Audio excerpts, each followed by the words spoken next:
আমি দশম শ্রেণীর ছাত্রী রাইনা ইয়াসমিন।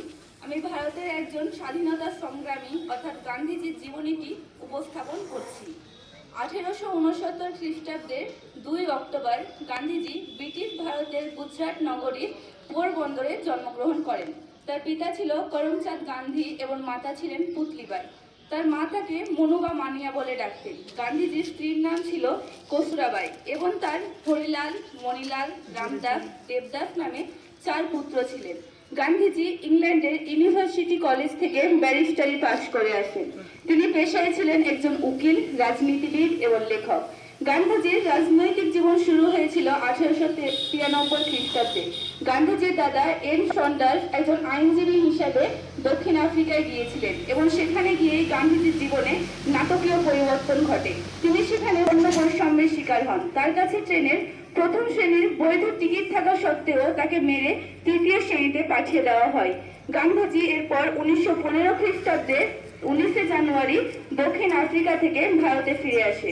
1917 খ্রিস্টাব্দে বিহারের চম্পারণের সত্যাগ্রহ আন্দোলন এবং 1920 খ্রিস্টাব্দে পাঞ্জাবের জালিয়ানবাগের হত্যাকাণ্ডের বিরুদ্ধে অসহযোগ আন্দোলন গড়ে তোলেন এবং সেখানে সাফল্য অর্জন করে ভারতীয়দের মনে একটি জায়গা তৈরি করে নিয়েছিলেন।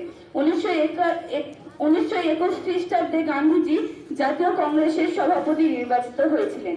গান্ধীজি ভারতে যে নামগুলিতে পরিচিত ছিল সেগুলি হলো মহাত্মা, জাতির জনক, এটি তাকে বলেছিলেন নেতাজি সুভাষ চন্দ্র বসু। চার্চিল তাকে বলেছিলেন অধুনর্গ ফকির। এছাড়া সরোজিনী নাইডু তাকে বলেছিলেন মিকি মাউস। রাষ্ট্রপিতা হিসেবে অভিহিত করেছেন তাকে নেতাজি সুভাষ চন্দ্র বসু।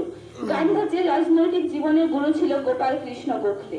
1930 খ্রিস্টাব্দে তিনি লবণ আইন ভঙ্গ করে ভারতীয়দের লবণ ব্যবহার করার সুযোগ করে দিয়েছিলেন। 1942 খ্রিস্টাব্দে ভারত ছাড়ো আন্দোলনের সময় ডু অর ডাই অর্থাৎ করেঙ্গে ইয়া মারেঙ্গে ডাক দিয়েছিলেন গান্ধীজি। তিনি হরিজন, ইন্ডিয়া ইত্যাদি পত্র পত্রিকায় নিয়মিত লিখতেন। 2007 সালে 15 জুন জাতিসংঘের সাধারণ সভায় 2 অক্টোবরকে গান্ধী জয়ন্তী হিসেবে পালন করা হয়েছিল। 1948 খ্রিস্টাব্দের 16 জানুয়ারি গান্ধীজি নাথুরাম গডসের গুলিতে মারা যান। আসসালামু আলাইকুম।